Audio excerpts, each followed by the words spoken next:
Hello everyone, welcome to my YouTube channel my future 10G। आज हम आप सभी के लिए बिहार शिक्षक भर्ती 4.0 इसके लिए साइंस के मोस्ट इंपॉर्टेंट क्वेश्चन लेकर के आए हैं। इसमें टोटल जो है 50 MCQ टाइप क्वेश्चन है और ये जितने भी क्वेश्चन है टोटल बिहार के किसी न किसी एग्जाम में पूछे गए हैं। इसमें जो है फिजिक्स, केमिस्ट्री, बायो और EVS का भी क्वेश्चन शामिल किया गया है, तो आप लोग इसे अंत तक जरूर देखिएगा।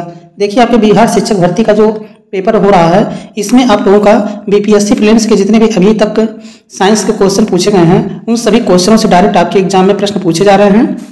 तो आप लोग BPSC प्रीलिम्स के जितने भी क्वेश्चन हैं उन सभी क्वेश्चनों को भी करिएगा।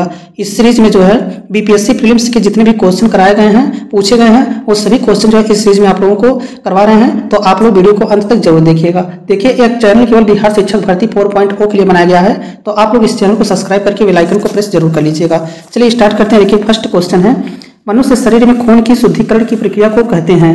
बताइए, मनुष्य शरीर में खून की शुद्धिकरण की प्रक्रिया को क्या कहा जाता है?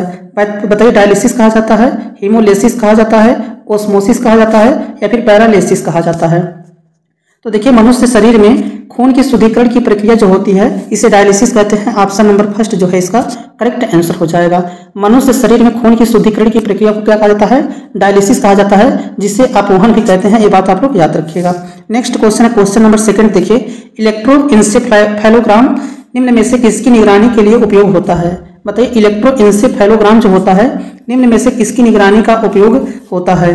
बताइए, हृदय से, दिल से संबंधित है या फिर यकृत लीवर से संबंधित है या फिर अग्नाशय जिसे पैंक्रियास कहते हैं इससे संबंधित है या फिर मस्तिष्क से संबंधित है? तो देखिए, इसका संबंध जो है ऑप्शन नंबर डी मस्तिष्क से संबंधित है।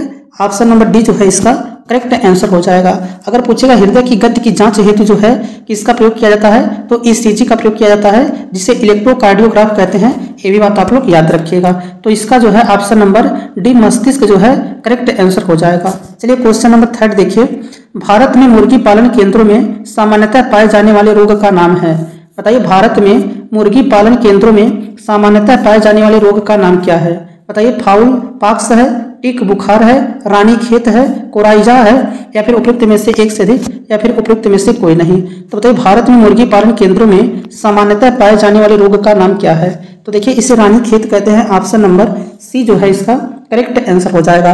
और रानीखेत जो होता है ये विषाणु से होने वाला रोग है, वायरस से जो है रानीखेत होता है। ये भी बात आप लोग याद रखिएगा। चलिए नेक्स्ट क्वेश्चन पे चलते हैं। अगला क्वेश्चन देखिए, क्वेश्चन नंबर डी देखिए, क्वेश्चन नंबर 4 है, निम्न में से किसका क्वथनांक जो है सबसे अधिक होता है?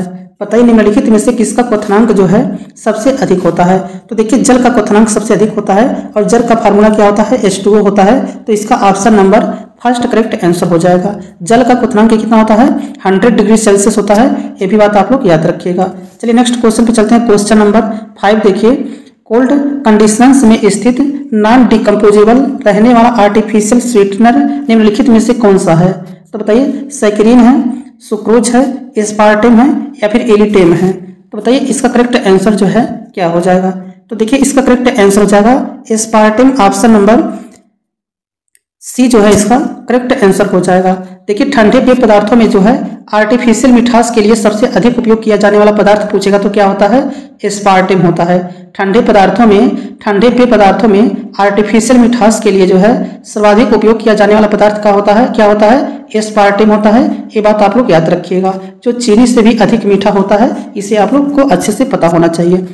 देखिए नेक्स्ट क्वेश्चन है, साबुन में आमतौर से बिथियोनल का प्रयोग निम्नलिखित में से किस कारण के लिए किया जाता है?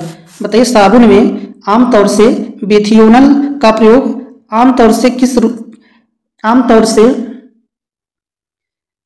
बिथियोनल का प्रयोग निम्नलिखित में से किस कारण के लिए किया जाता है? बताइए, मंदक के रूप में किया जाता है, ड्राइट के रूप में किया जाता है, एंथ्रेगेथी के कारण के रूप में किया जाता है या फिर रोगाणुओं के रूप में किया जाता है? तो बताइए, इसका करेक्ट आंसर क्या हो जाएगा? तो देखिए, इसका करेक्ट आंसर हो जाएगा रोगाणुरोधक के रूप में किया जाता है। ऑप्शन नंबर डी जो है इसका करेक्ट आंसर हो जाएगा। चलिए नेक्स्ट क्वेश्चन पे चलते हैं। क्वेश्चन नंबर 7 देखिए, पानी की बूंदें तैलीय सतह पर नहीं चिपकती हैं, इसका कारण क्या है? बताइए, पानी की बूंदें जो होती हैं ये तैलीय सतह पर नहीं चिपकती हैं, इसका मेन कारण क्या होता है? बताइए, चिपकने वाले बल की कमी के कारण, सतही तनाव के कारण, क्योंकि वे आपस में नहीं मिल सकते हैं, क्योंकि पानी तेल से हल्का है, उपयुक्त में से एक से अधिक या उपयुक्त में से कोई नहीं? तो बताइए, इसका करेक्ट आंसर जो है क्या हो जाएगा? पानी की बूंदें तैलीय सतह पर नहीं चिपकती हैं, इसका मेन कारण क्या है? तो देखिए इसका कारण है सरफेस टेंशन के कारण। ऑप्शन नंबर बी जो है इसका करेक्ट आंसर हो जाएगा। पृष्ठ तनाव के कारण जो है पानी की बूंदें जो होती हैं ये तैलीय सतह पर नहीं चिपकती हैं। ऑप्शन नंबर बी जो है इसका करेक्ट आंसर हो जाएगा। नेक्स्ट क्वेश्चन देखिए, क्वेश्चन नंबर 8 है, प्रेशर कुकर में खाना पकने में कम समय लगता है क्योंकि? बताइए प्रेशर कुकर में खाना पकने में कम समय लगता है, इसका रीजन क्या है? बताइए यह पानी के क्वथनांक को बढ़ाए रखता है, या पानी के क्वथनांक को बढ़ाता है, या पानी के क्वथनांक को कम करता है, या पानी के क्वथनांक को प्रभावित नहीं करता है? उपयुक्त में से कोई नहीं, या फिर उपयुक्त में से एक से अधिक। तो देखिए प्रेशर कुकर में खाना पकने में कम समय लगता है, इसका मेन कारण है यह पानी के क्वथनांक को बढ़ा देता है। ऑप्शन नंबर बी जो है इसका करेक्ट आंसर हो जाएगा। यह पानी के क्वथनांक को बढ़ाता है। ऑप्शन नंबर बी जो है इसका करेक्ट आंसर हो जाएगा। देखिए दाब बढ़ाने पर द्रव का क्वथनांक जो है बढ़ जाता है, ये भी बात आप लोग याद रखिएगा कि दाब बढ़ाने पर द्रव का क्वथनांक जो है होता है यह बढ़ जाता है, इसे आप लोग याद रखिएगा। नेक्स्ट क्वेश्चन है क्वेश्चन नंबर 9 देखिए, यौगिक K2O का सही नाम क्या है? बताइए K2O का सही नाम बताइए क्या है? पोटेशियम ऑक्साइड है, डाई पोटेशियम ऑक्सीजन है, पोटेशियम ऑक्सीजन है, या फिर डाई पोटेशियम ऑक्साइड है? तो बताइए K2O का सही नाम क्या है? तो देखिए K2O का सही नाम जो है पोटेशियम ऑक्साइड है। ऑप्शन नंबर ए जो है इसका करेक्ट आंसर हो जाएगा। अब देखिए पोटेशियम ऑक्साइड का अगर आप लोगों का उपयोग पूछ लेगा कि पोटेशियम ऑक्साइड का उपयोग जो है कहाँ कहाँ होता है, तो उर्वरक में होता है, साबुन निर्माण में होता है, कांच उत्पादन में होता है, और सीमेंट आदि में जो है पोटेशियम ऑक्साइड का उपयोग करते हैं। ये भी बात आप लोग याद रखिएगा। चलिए नेक्स्ट क्वेश्चन पे चलते हैं। क्वेश्चन नंबर 10 देखिए, भारी पानी वह पानी होता है जिसमें तापमान 4 डिग्री सेल्सियस पर स्थिर रहता है, जिसमें कैल्शियम और पोटेशियम के अविरल लवण होते हैं, जिसमें हाइड्रोजन का स्थान आइसोटोप ले लेता है, जिसमें ऑक्सीजन का स्थान उसका आइसोटोप ले लेता है। उपयुक्त में से कोई नहीं, या फिर उपयुक्त में से एक से अधिक। तो बताइए भारी पानी वह पानी होता है, देखिए इस जिसमें जो है हाइड्रोजन का स्थान आइसोटोप ले लेता है। ऑप्शन नंबर सी जो है इसका करेक्ट आंसर हो जाएगा। जिसमें हाइड्रोजन का स्थान जो होता है आइसोटोप ले लेता है, ये बात आप लोग याद रखिएगा। और देखिए भारी जल को जो होता है इसका फार्मूला पूछेगा तो D2O याद रखिएगा। भारी जल का फार्मूला होता है D2O, और ड्यूटेरियम हाइड्रोक्साइड हाइड्रोजन का समस्थानिक जो होता है इसी को आइसोटोप होता है। ड्यूटेरियम हाइड्रोजन का समस्थानिक जो होता है इसे क्या कहते हैं? आइसोटोप ही होता है। ये भी आप लोग याद रखिएगा। चलिए नेक्स्ट क्वेश्चन पे चलते हैं। क्वेश्चन नंबर 11 देखिए, परमाणु के नाभिक में निम्न कण होते हैं। तो बताइए परमाणु के नाभिक में कौन कौन से कण पाए जाते हैं? बताइए प्रोटॉन एवं न्यूट्रॉन होता है, इलेक्ट्रॉन एवं किरण होता है, प्रोटॉन एवं इलेक्ट्रॉन होता है, इलेक्ट्रॉन एवं न्यूट्रॉन होता है। तो देखिए परमाणु के नाभिक में जो पाया जाता है प्रोटॉन और न्यूट्रॉन पाया जाता है। ऑप्शन नंबर ए जो है इसका करेक्ट आंसर हो जाएगा। परमाणु के नाभिक में जो होता है प्रोटॉन एवं न्यूट्रॉन होते हैं, ये बात आप लोग याद रखिएगा। चलिए नेक्स्ट क्वेश्चन पे चलते हैं। क्वेश्चन नंबर 12 देखिए, किस तत्व के परमाणु में 2 प्रोटॉन 2 न्यूट्रॉन और 2 इलेक्ट्रॉन हो उस तत्व की द्रव्यमान संख्या कितनी होती है? बताइए जिस तत्व के परमाणु में 2 प्रोटॉन 2 न्यूट्रॉन और 2 इलेक्ट्रॉन हो उस तत्व की द्रव्यमान संख्या कितनी होती है? तो देखिए अगर इसका करेक्ट आंसर बात किया जाए तो इसका ऑप्शन नंबर बी 4 होता है। इसका जो है 4 ऑप्शन नंबर करेक्ट जो है हो जाएगा। देखिए नाभिक जो होता है नाभिक में प्रोटॉन व न्यूट्रॉन होते हैं, ये बात आप लोग याद रखिएगा। नेक्स्ट क्वेश्चन है क्वेश्चन नंबर 13 है, विद्युत ऊर्जा इलेक्ट्रिक एनर्जी पैदा की जा सकती है। तो बताइए विद्युत ऊर्जा जिसे इलेक्ट्रिक एनर्जी कहा जाता है बताइए पैदा की जा सकती है। बताइए लोहा से पैदा किया जा सकता है, एल्यूमिनियम से पैदा किया जा सकता है, तांबा से पैदा किया जा सकता है, या फिर यूरेनियम से पैदा किया जाता है। तो देखिए विद्युत ऊर्जा जो है यह यूरेनियम से पैदा किया जा सकता है। इसे जो है उत्पन्न करने के लिए जो है यूरेनियम का प्रयोग किया जा सकता है। तो इसका ऑप्शन नंबर डी जो है करेक्ट आंसर हो जाएगा। ऑप्शन नंबर 13 क्वेश्चन नंबर 13 का ऑप्शन नंबर डी जो है इसका करेक्ट आंसर हो जाएगा। नेक्स्ट क्वेश्चन है, परमाणु रिएक्टरों में किस प्रक्रम द्वारा विद्युत उत्पादित की जाती है? बताइए परमाणु रिएक्टरों में किस प्रक्रम द्वारा विद्युत उत्पन्न की जाती है? बताइए नाभिकीय विखंडन के द्वारा, नाभिकीय संलयन के द्वारा, ठंडा संलयन के द्वारा, अतिचालकता के द्वारा। बताइए परमाणु रिएक्टरों में किस प्रक्रम द्वारा विद्युत उत्पादित की जाती है? तो देखिए इसका करेक्ट आंसर हो जाएगा नाभिकीय विखंडन। ऑप्शन नंबर ए जो है इसका करेक्ट आंसर हो जाएगा। परमाणु रिएक्टरों में किस प्रक्रम द्वारा विद्युत उत्पादित की जाती है? तो नाभिकीय विखंडन जो है ऑप्शन नंबर फर्स्ट इसका करेक्ट आंसर हो जाएगा। नेक्स्ट क्वेश्चन है क्वेश्चन नंबर 15 देखिए, परमाणु रिएक्टर में निम्नलिखित में से किसका ईंधन के रूप में प्रयोग किया जाता है? बताइए परमाणु रिएक्टरों में निम्नलिखित में से किसका ईंधन के रूप में प्रयोग किया जाता है? बताइए कोयला का प्रयोग किया जाता है, यूरेनियम का प्रयोग किया जाता है, रेडियम का प्रयोग किया जाता है या फिर डीजल का प्रयोग किया जाता है? तो बताइए परमाणु रिएक्टरों में निम्नलिखित में से किसका ईंधन के रूप में प्रयोग किया जाता है? तो देखिए यूरेनियम का प्रयोग किया जाता है। ऑप्शन नंबर बी जो है इसका करेक्ट आंसर हो जाएगा।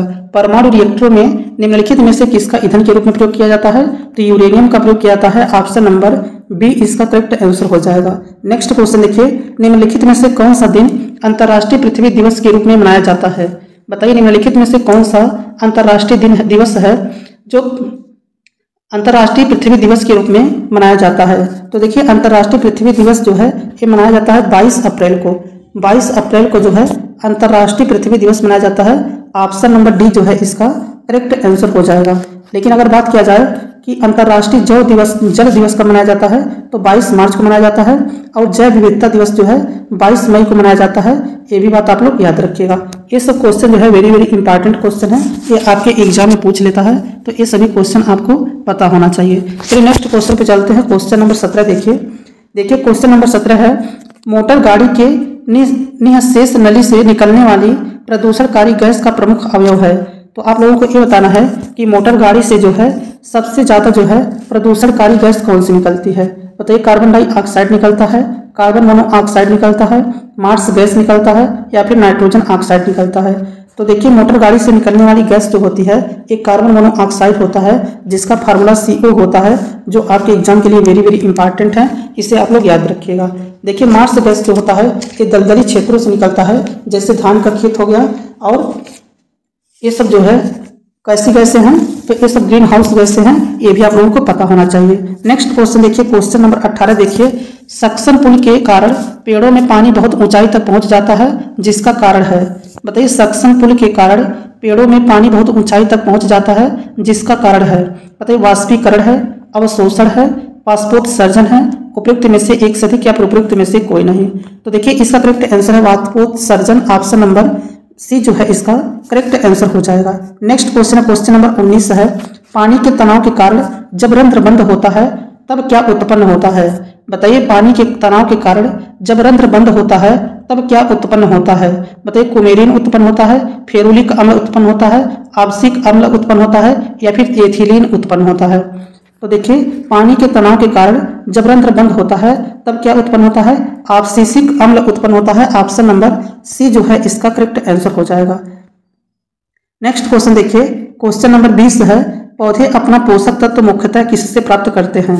बताइए पौधे जो होते हैं अपना पोषक तत्व जो है मुख्यतः किससे प्राप्त करते हैं? बताइए पर्णहरित से प्राप्त करते हैं, वायुमंडल से प्राप्त करते हैं, प्रकाश से प्राप्त करते हैं या फिर मृदा से प्राप्त करते हैं?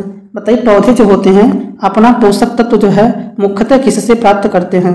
तो देखिए इसका करेक्ट आंसर हो जाएगा मृदा से प्राप्त करते हैं। ऑप्शन नंबर डी जो है इसका करेक्ट आंसर हो जाएगा। नेक्स्ट क्वेश्चन है, किस पदार्थ को एक अन्य पदार्थ के साथ गर्म करने से अम्ल बनता है? बताइए किस पदार्थ को एक अन्य पदार्थ के साथ गर्म करने से अम्ल बनता है? बताइए सोडियम क्लोराइड के साथ गर्म करने से, पोटेशियम क्लोराइड, रुबिडियम क्लोराइड या फिर अमोनियम क्लोराइड? तो बताइए इसका करेक्ट आंसर जो है क्या होगा?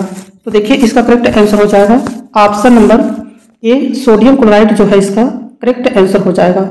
ऑप्शन फर्स्ट जो है सोडियम क्लोराइड जो है इसका करेक्ट आंसर हो जाएगा। देखिए सोडियम क्लोराइड जो होता है इसका फार्मूला होता है NaCl और इसी को साधारण नमक भी कहते हैं, ये बात आप लोग याद रखिएगा। देखिए सोडियम क्लोराइड को सांद्र सल्फ्यूरिक अम्ल के साथ गर्म किया जाता है तो हाइड्रोक्लोरिक अम्ल बनता है, ये भी बात आप लोग याद रखिएगा। सोडियम क्लोराइड को सांद्र सल्फ्यूरिक अम्ल के साथ गर्म किया जाता है तो हाइड्रोक्लोरिक अम्ल बनता है, ये भी आप लोगों को याद होना चाहिए। नेक्स्ट क्वेश्चन देखिए क्वेश्चन नंबर 22 देखिए, क्षारीय धातु अच्छे अपचायक होते हैं, इसका अर्थ है? बताइए क्षारीय धातु जो होते हैं ये अच्छे अपचायक होते हैं, इसका अर्थ है ये आसानी से इलेक्ट्रॉन खो देते हैं, ये तन अम्लों के साथ क्रिया नहीं करते हैं, ये आसानी से इलेक्ट्रॉन ग्रहण नहीं करते हैं, ये कमरे के तापमान पर स्थिर नहीं रहते हैं, उपयुक्त में से कोई नहीं या फिर उपयुक्त में से एक से अधिक? तो बताइए क्षारीय धातु अच्छे अपचायक होते हैं, इसका अर्थ है कि ये आसानी से इलेक्ट्रॉन खो देते हैं। ऑप्शन नंबर फर्स्ट जो है इसका करेक्ट आंसर हो जाएगा।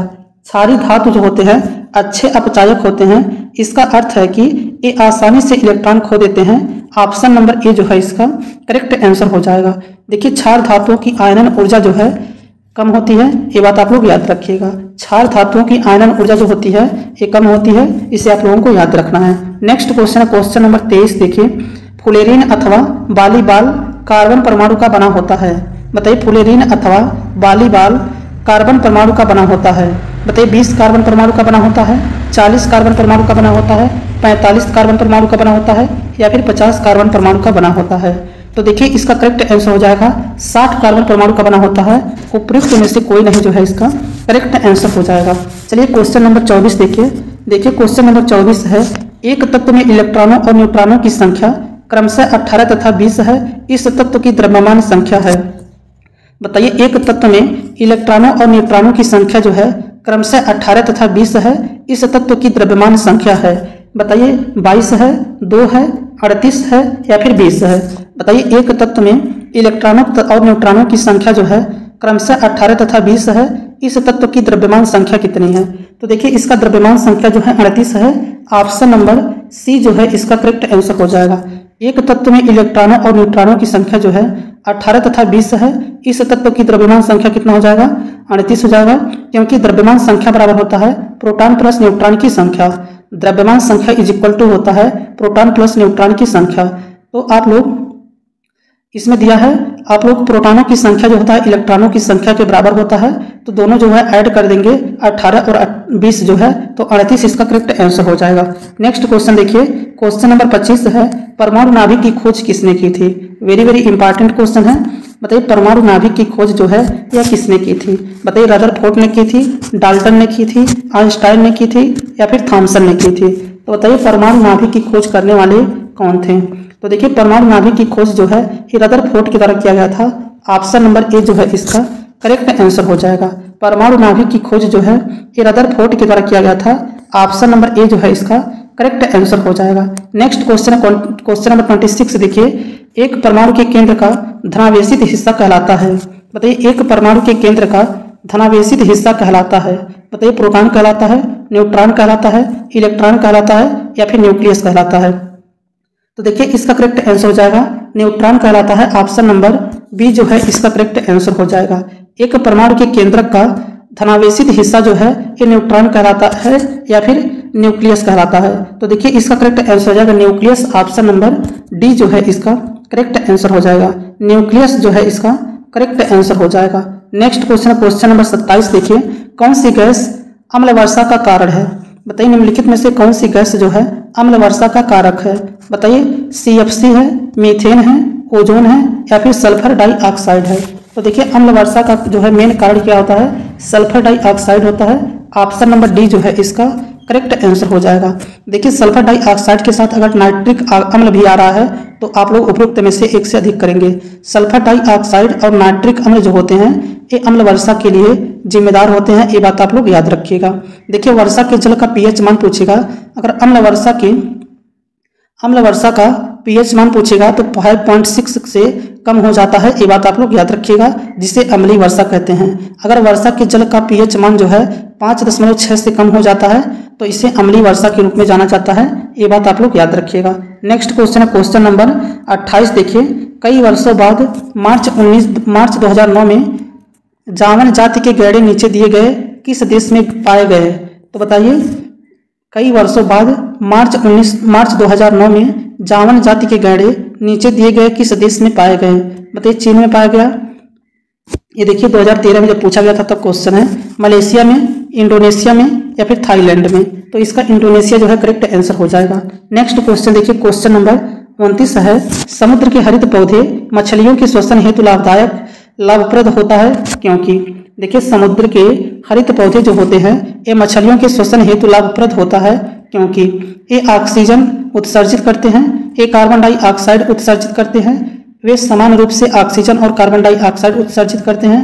वे ऑक्सीजन ग्रहण करते हैं और कार्बन डाइऑक्साइड उत्सर्जित करते हैं। उपयुक्त में से कोई नहीं या फिर उपयुक्त में से एक से अधिक। तो देखिए वे ऑक्सीजन उत्सर्जित करते हैं। ऑप्शन नंबर फर्स्ट जो है इसका करेक्ट आंसर हो जाएगा। समुद्र के हरित पौधे जो होते हैं मछलियों के श्वसन हेतु लाभप्रद होता है क्योंकि वे ऑक्सीजन उत्सर्जित करते हैं। ऑप्शन नंबर ए जो है इसका करेक्ट आंसर हो जाएगा। नेक्स्ट क्वेश्चन है एंडोलिम्फ नामक तरल पदार्थ किसमें होता है? बताइए एंडोलिम्फ नामक तरल पदार्थ जो है यह किसमें होता है? बताइए एस्केरियस में होता है, आंख में होता है, आंतरिक कण में होता है, उपयुक्त में से एक से अधिक या फिर उपयुक्त में से कोई नहीं। बताइए एंडोलिम्फ नामक तरल पदार्थ किसमें होता है? तो देखिए ये आंतरिक कण में होता है। ऑप्शन नंबर सी जो है इसका करेक्ट आंसर हो जाएगा। एंडोलिम्फ नामक तरल पदार्थ जो होता है ये आंतरिक कणों में होता है। ऑप्शन नंबर सी जो है इसका करेक्ट आंसर हो जाएगा। नेक्स्ट क्वेश्चन है क्वेश्चन नंबर 31। देखिए कौन सी ग्रंथि दोनों अंतःस्रावी तथा बहिःस्रावी के रूप में कार्य करती है? बताइए कौन सी ग्रंथि है जो अंतःस्रावी एवं बहिःस्रावी के रूप में कार्य करती है? बताइए थायराइड है, एड्रीनल है, अग्नाशय है, उपयुक्त में से एक से अधिक या फिर उपयुक्त में से कोई नहीं। तो बताइए वह कौन सी ग्रंथि है जो अंतःस्रावी एवं बाह्यस्रावी दोनों के रूप में कार्य करती है? तो देखिए ये अग्नाशय ग्रंथि है। ऑप्शन नंबर सी इसका करेक्ट आंसर हो जाएगा। ऑप्शन नंबर सी अग्नाशय जो है इसका करेक्ट आंसर हो जाएगा।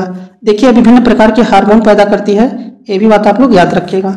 Next question number 32। देखिए क्वेश्चन नंबर 32 है टैकीकार्डिया में हृदय गति हो जाती है। बताइए टैकीकार्डिया में हृदय गति हो जाती है। बताइए धीमी हो जाती है, सामान्य हो जाता है, तेज हो जाता है, उपयुक्त में से एक से अधिक या फिर उपयुक्त में से कोई नहीं। तो बताइए टैकीकार्डिया में हृदय गति हो जाती है। तो देखिए यह तेज हो जाता है। ऑप्शन नंबर सी जो है इसका करेक्ट आंसर हो जाएगा। टैकीकार्डिया में जो है हृदय गति हो जाती है तो ये तेज हो जाती है। ऑप्शन नंबर सी जो है इसका करेक्ट आंसर हो जाएगा। टैकीकार्डिया जो होता है इसमें हृदय गति की धड़कन के अनियमित होने से संबंधित एक सामान्य विकार है, ये भी बात आप लोग याद रखिएगा। नेक्स्ट क्वेश्चन देखिए क्वेश्चन नंबर 33 है निम्न में से किसका अच्छा अग्निशामक कौन सा है? बताइए निम्न में से सबसे अच्छा अग्निशामक जो है यह कौन सा है? बताइए मिट्टी है, जल है, ऑक्सीजन है या फिर कार्बन डाइऑक्साइड है? तो बताना है निम्नलिखित में से सबसे अच्छा अग्निशामक जो है यह कौन सा है? तो देखिए यह कार्बन डाइऑक्साइड है। ऑप्शन नंबर डी जो है इसका करेक्ट आंसर हो जाएगा। Carbon dioxide option number D जो है इसका करेक्ट आंसर हो जाएगा। नेक्स्ट क्वेश्चन है डॉक्टरों द्वारा एनेस्थीसिया के रूप में प्रयोग होने वाला हास्य गैस है। तो बताइए डॉक्टरों द्वारा एनेस्थीसिया में प्रयोग होने वाला हास्य गैस या फिर लाफिंग गैस कौन सा है? तो बताइए नाइट्रोजन है, नाइट्रोजन ऑक्साइड है, नाइट्रस ऑक्साइड है, नाइट्रोजन डाइऑक्साइड है, उपयुक्त में से कोई नहीं या फिर उपयुक्त में से एक से अधिक। तो देखिए इसका करेक्ट आंसर हो जाएगा nitrous oxide. Option number C जो है इसका करेक्ट आंसर हो जाएगा। क्वेश्चन नंबर 35 देखिए नीला थोथा रासायनिक रूप से है। बताइए नीला थोथा जो है यह रासायनिक रूप से है। बताइए सोडियम सल्फेट है, निकल सल्फेट है, कॉपर सल्फेट है या फिर आयरन सल्फेट है? बताइए नीला थोथा जो है रासायनिक रूप से क्या है? तो देखिए नीला थोथा जो होता है यह रासायनिक रूप से कॉपर सल्फेट होता है। ऑप्शन नंबर सी जो है इसका करेक्ट आंसर हो जाएगा। नीला थोथा जो होता है यह रासायनिक रूप से कॉपर सल्फेट होता है, ये बात आप लोग याद रखिएगा। नेक्स्ट क्वेश्चन है क्रायोजेनिक इंजनों का प्रयोग में किया जाता है। बताइए क्रायोजेनिक इंजनों का प्रयोग जो है निम्नलिखित में से किस में किया जाता है? बताइए परमाणु रिएक्टर में किया जाता है, कृषि में किया जाता है, रेलवे में किया जाता है या फिर रॉकेट में किया जाता है? तो देखिए क्रायोजेनिक इंजनों का प्रयोग जो होता है ये रॉकेट में किया जाता है। ऑप्शन नंबर डी जो है इसका करेक्ट आंसर हो जाएगा। नेक्स्ट क्वेश्चन है क्वेश्चन नंबर 37 है नाभिकीय रिएक्टरों में D2O का उपयोग होता है। बताइए नाभिकीय रिएक्टरों में D2O का प्रयोग जो है भारी जल का प्रयोग होता है। बताइए ईंधन के रूप में होता है, न्यूट्रॉनों के स्रोत के रूप में होता है, मंदक के रूप में होता है या फिर उपयुक्त में से एक से अधिक या फिर उपयुक्त में से कोई नहीं। तो देखिए नाभिकीय रिएक्टरों में जो होता है भारी जल का प्रयोग जो है ये मंदक के रूप में होता है। ऑप्शन नंबर सी जो है इसका करेक्ट आंसर हो जाएगा। नेक्स्ट क्वेश्चन है क्वेश्चन नंबर 38 देखिए रेडियोधर्मी तत्व द्वारा उत्सर्जित निम्नलिखित में से कौन सा एक धनात्मक रूप से आवेशित कण है? बताइए रेडियोधर्मी तत्व द्वारा उत्सर्जित निम्नलिखित में से कौन सा एक धनात्मक रूप से आवेशित कण है? बताइए बीटा किरण है, अल्फा किरण है, कैथोड किरण है या फिर उपयुक्त में से एक से अधिक या फिर उपयुक्त में से कोई नहीं। तो बताइए रेडियोधर्मी तत्व द्वारा उत्सर्जित निम्नलिखित में से कौन एक धनात्मक रूप से आवेशित कण है? तो देखिए अल्फा किरण ऑप्शन नंबर बी जो है इसका करेक्ट आंसर हो जाएगा। ऑप्शन नंबर बी जो है इसका करेक्ट आंसर हो जाएगा। नेक्स्ट क्वेश्चन है क्वेश्चन नंबर 39 देखिए वायुमंडल में ओजोन परत के क्षरण के लिए निम्न में से कौन सा रासायनिक पदार्थ जिम्मेदार है? बताइए वायुमंडल में ओजोन परत के क्षय के लिए निम्नलिखित में से कौन सा रासायनिक पदार्थ जिम्मेदार है? बताइए नाइट्रस ऑक्साइड है, कार्बन डाइऑक्साइड है, क्लोरोफ्लोरोकार्बन है, सल्फर डाइऑक्साइड है, या फिर उपयुक्त में से कोई नहीं। तो बताइए वायुमंडल में ओजोन परत के क्षरण के लिए निम्नलिखित में से कौन सा रासायनिक पदार्थ जो है ये जिम्मेदार है? तो देखिए क्लोरोफ्लोरोकार्बन है, ऑप्शन नंबर सी जो है इसका करेक्ट आंसर हो जाएगा। ओजोन परत के क्षरण के लिए जो है क्लोरोफ्लोरोकार्बन है, ये बात आप लोग याद रखिएगा। और क्लोरोफ्लोरोकार्बन जो है किससे निकलता है? एसी और रेफ्रिजरेटर से निकलता है, ये भी बात आप लोग याद रखिएगा। नेक्स्ट क्वेश्चन देखिए, क्वेश्चन नंबर 40 है, निम्नलिखित में से भारत के किस राज्य में नामदफा राष्ट्रीय पार्क स्थित है? बताइए, वेरी वेरी इंपॉर्टेंट क्वेश्चन है। नामदफा नेशनल पार्क जो है ये किस राज्य में स्थित है? बताइए, अरुणाचल प्रदेश में स्थित है, मणिपुर में स्थित है, मेघालय में स्थित है, या फिर नागालैंड में स्थित है? तो देखिए नामदफा जो है ये अरुणाचल प्रदेश में स्थित है, ऑप्शन नंबर ए जो है इसका करेक्ट आंसर हो जाएगा। नामदफा नेशनल पार्क जो है ये अरुणाचल प्रदेश में स्थित है, ऑप्शन नंबर फर्स्ट जो है इसका करेक्ट आंसर हो जाएगा। नेक्स्ट क्वेश्चन है, निम्न में से कौन सा आनुवांशिकी अभियांत्रिकी से संबंधित है? बताइए, निम्न में से कौन सा आनुवांशिकी अभियांत्रिकी से संबंधित है? बताइए, प्लास्टिड है, प्लाजिड में है, या फिर हेरेटोसिस है, या फिर परिवर्तन है? तो देखिए इसका करेक्ट आंसर हो जाएगा प्लाजिड में जो है इसका ऑप्शन नंबर बी जो है इसका करेक्ट आंसर हो जाएगा। प्लाजिड में जो है ऑप्शन नंबर बी जो है इसका करेक्ट आंसर हो जाएगा। नेक्स्ट क्वेश्चन है, क्वेश्चन नंबर 42 देखिए, क्रॉसिंग ओवर में होता है। बताइए, क्रॉसिंग ओवर में होता है, बताइए गुणसूत्रों का दोहराव होता है, गुणसूत्रों का विलोपन होता है, आनुवांशिकी सामग्री का आदान प्रदान होता है, या फिर गुणसूत्रों का संकलन होता है? तो बताइए क्रॉसिंग ओवर में होता है, बताइए गुणसूत्रों का दोहराव होता है, गुणसूत्रों का विलोपन होता है, आनुवांशिकी सामग्री का आदान प्रदान होता है, या फिर गुणसूत्रों का संकलन होता है? तो देखिए आनुवांशिकी सामग्री का आदान प्रदान होता है, ऑप्शन नंबर सी जो है इसका करेक्ट आंसर हो जाएगा। नेक्स्ट क्वेश्चन है, क्वेश्चन नंबर 43 देखिए, नई नस्लों में प्रादुर्भाव के कारण क्या है? बताइए, नई नस्लों में के प्रादुर्भाव के कारक क्या हैं? बताइए, प्रतिद्वंदिता तथा परिवर्तन है, विलयन तथा प्रतिद्वंदिता है, प्रतिद्वंदिता तथा उत्परिवर्तन है, विलयन तथा उत्परिवर्तन है? बताइए, नई नस्लों के प्रादुर्भाव के कारक क्या होता है? तो देखिए इसका करेक्ट आंसर हो जाएगा विलयन तथा उत्परिवर्तन, ऑप्शन नंबर डी जो है इसका करेक्ट आंसर हो जाएगा। नई नस्लों के प्रादुर्भाव के कारक जो हैं ये क्या होते हैं? विलयन तथा उत्परिवर्तन, ऑप्शन नंबर डी जो है इसका करेक्ट आंसर हो जाएगा। चलिए नेक्स्ट क्वेश्चन पे चलते हैं। अगला क्वेश्चन देखिए, क्वेश्चन नंबर 44 है, प्रबल अम्ल और दुर्बल क्षार से बने लवण का पीएच मान क्या है? बताइए, प्रबल अम्ल तथा दुर्बल क्षार से बने लवण का पीएच मान क्या है? बताइए, 7 से अधिक है, 7 से कम है, 10 और 14 के बीच है, उपयुक्त में से एक से अधिक, या फिर उपयुक्त में से कोई नहीं? तो बताइए प्रबल अम्ल और दुर्बल क्षार से बने लवण का पीएच मान क्या होता है? तो 7 से कम होता है, ऑप्शन नंबर बी जो है इसका करेक्ट आंसर हो जाएगा। जबकि दुर्बल अम्ल तथा प्रबल क्षार से बने लवण का पीएच मान जो है 7 से अधिक होता है। प्रबल अम्ल और दुर्बल क्षार से बने लवण का पीएच मान 7 से कम होता है, और दुर्बल अम्ल और प्रबल क्षार से बने लवण का पीएच मान 7 से अधिक होता है। ये बात आप लोग याद रखिएगा। और देखिए उदासीन विलयन का पीएच मान जो होता है ये 7 होता है, ये भी आपके एग्जाम में पूछा जाता है। नेक्स्ट क्वेश्चन है, क्वेश्चन नंबर 45 है, निम्नलिखित में से कौन सा अम्ल क्षार का संकेतक है? बताइए, निम्नलिखित में से कौन सा अम्ल क्षार का संकेतक है? बताइए, सिरका है, हल्दी है, खाने वाला सोडा है, उपयुक्त में से एक से अधिक, या फिर उपयुक्त में से कोई नहीं? तो देखिए अम्ल क्षार का संकेतक जो होता है ये हल्दी होता है, ऑप्शन नंबर बी जो है इसका करेक्ट आंसर हो जाएगा। नेक्स्ट क्वेश्चन है, क्वेश्चन नंबर 46 देखिए, अपमार्जक क्या है? बताइए, अपमार्जक जो होते हैं ये क्या होते हैं? बताइए, साबुन है, औषधि है, उत्प्रेरक है, शोधन अभिकर्ता है, उपयुक्त में से कोई नहीं, या फिर उपयुक्त में से एक से अधिक? बताइए, अपमार्जक जो होता है यह क्या है? तो देखिए ये शोधन का अभिकर्ता है, ऑप्शन नंबर डी जो है इसका करेक्ट आंसर हो जाएगा। चलिए क्वेश्चन नंबर 47 देखिए, क्वेश्चन नंबर 47 है, सप्लाई लाइन में शक्ति को उच्च वोल्टता पर स्थानांतरित किया जाता है।